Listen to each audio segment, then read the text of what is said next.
Hello, welcome to chapter 20. I think this is a very interesting chapter because in this chapter, the teachers, the sages, are teaching us about the other side of, of being a Taoist, of following the path, following Taoism. Basically, up till now, they said only positive things about Taoism, which isn't surprising because,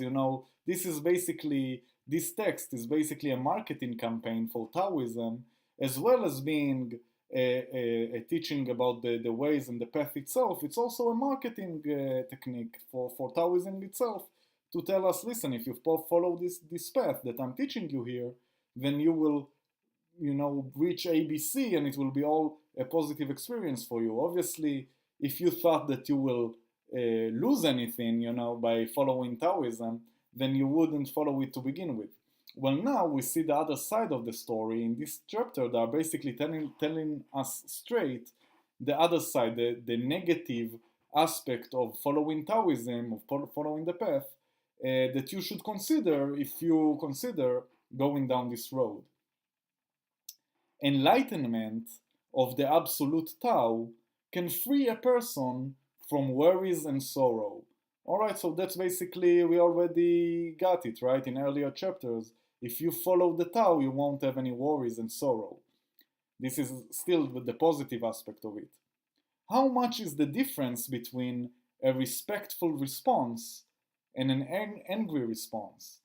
And I think this is an important question because you will see that obviously we prefer a respectful response as opposed to an angry response if we wish to follow the path.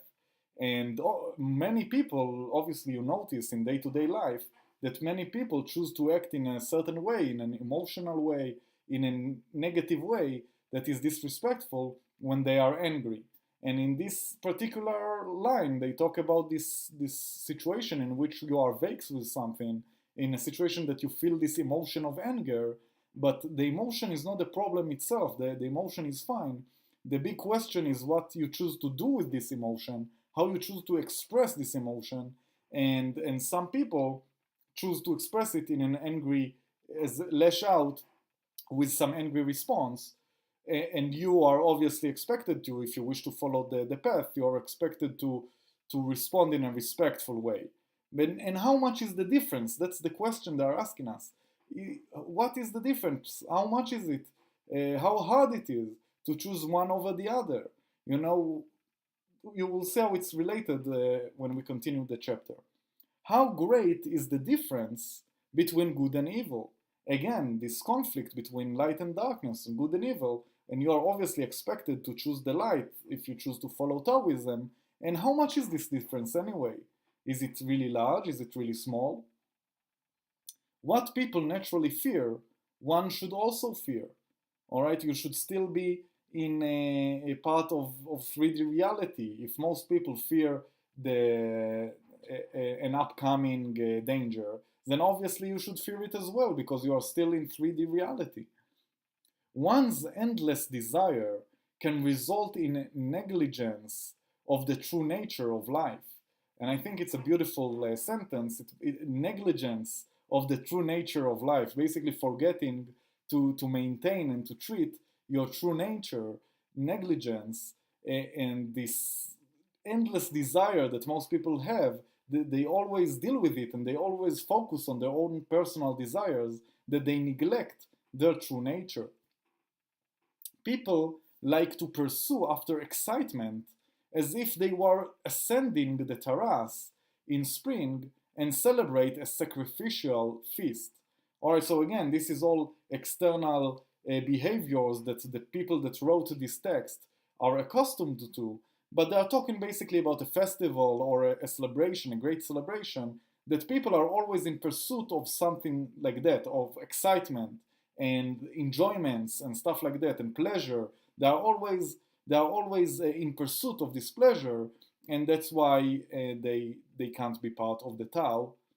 But I alone remain quiet and calm, like an infant who is pure and innocent. You see, they are beginning to imply to us, to tell us straight that while everyone in town enjoyed the festival and were celebrating it, I alone, I alone stayed calm and quiet because I'm a Taoist. I'm a person of very high consciousness, and that's what makes me different from most people, because most people, like 99% of people, are of lower and lower consciousness levels. Every person, with his own personal situation, but most of them are not in those very high levels. And if you desire to reach those high levels, be prepared to be more and more alone, because less and less people would have those high consciousness levels. Every ability throughout a large population is distributed in accordance with a graph, which is the normal distribution, which means that most of society would be in the center. Every ability, for example, we will use as an example IQ measures, but it could be really any ability in a large population, biological population. So, for example, IQ. So most people would be on average, like 50% of people would have the average IQ level, which is 100. And then the more extreme you become, 110, 120, 130, the higher IQ level you have, the least amount of people would share this ability because it's more and more scarce. And this is true for one side of the spectrum, and it's also true for the other side of the spectrum. So people with 90 IQ, 80, 70, the lower and lower you go, the more and more scarce, the more special this ability is, and that's why less and less people share it. All right, so that's the main idea here. And they are telling you that if you choose to go very high in consciousness and have a very high consciousness level, in a similar fashion, you will be more and more special and less and more different or strange than others. And remember, they talked in the beginning of the chapter, they talked how much is the difference between good and evil, how much is the difference between a respectful response and an angry response. So even though you might feel that it's not a big deal, those minor abilities, those minor choices, others may not share your ideas about it, and they will see you in a very they will see you as a very strange person if you choose again and again those decisions that most people won't.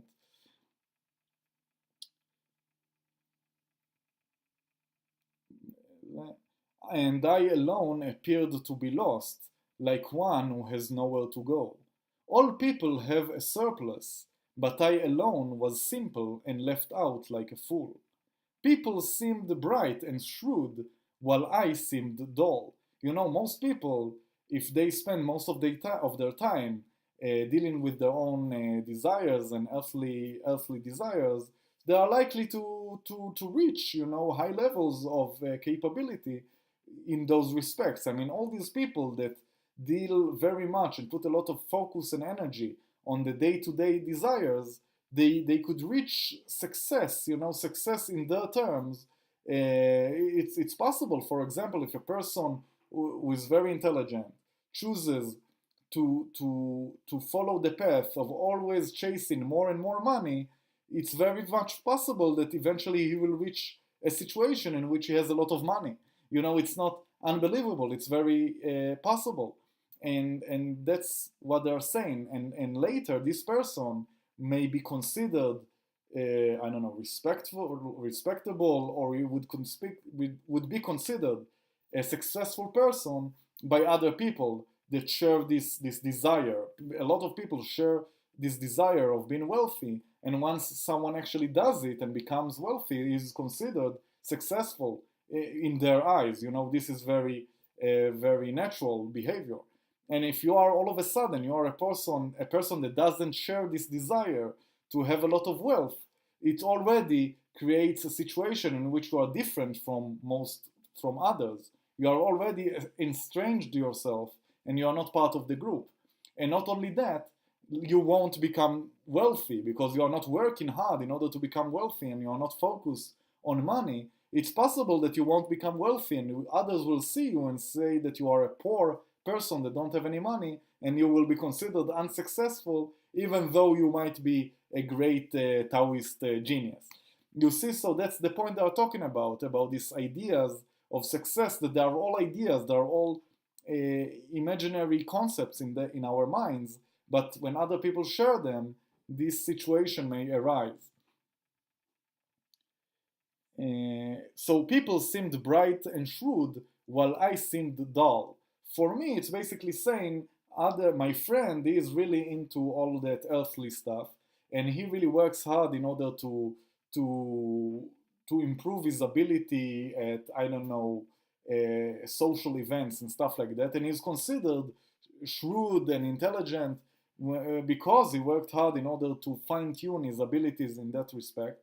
And if I choose to stay at home and read Taoist texts, so obviously I might be less shrewd than him, and in a social gathering, I might even be considered dull according to this text. People like to dispute, while I alone remain quiet. I am calm and peaceful like the boundless ocean.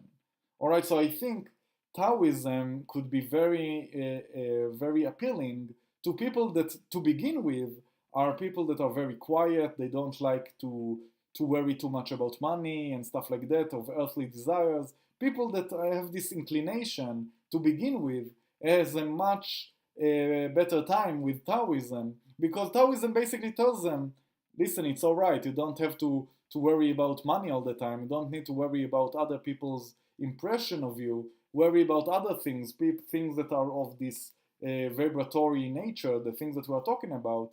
And it's basically a different path. It's the path of Taoism, a path that may lead you to a higher dimension, but not necessarily would lead you to riches or respect from others or any of that.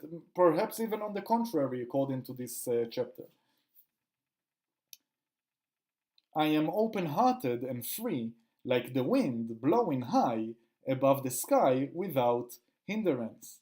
Alright, so you know that this chapter began with enlightenment, removes you from worries and sorrow, and now they talk about freedom, being high in the sky, and all of that. Everyone thinks of themselves as capable and outstanding, while I appeared unlearned. All right, so again, this contradiction that in my heart I will feel amazing if I follow the path of Taoism. That's what I'll start trying to tell you, is that this path would lead you to happiness and joy and tranquility, but not necessarily to a high social status or riches or things that are related to earthly desires, because that's not the path that we are walking here. But we are walking on a path that would lead you to peace and tranquility, and all this constant seeking on constant untranquil feeling that you have inside you, if you have such a feeling, will be resolved by following the path of Taoism. I am the only one to be different from others, for I value highly the great Tao and joyfully act accordingly. Right? So basically, the chapter finishes with this situation in which the Taoist, although he's feeling amazing, but society doesn't necessarily see it the same eye to eye with him. At the end of the day, he chooses to continue with the Tao because and he does so joyfully and without regret, because it's amazing and it's totally worth it.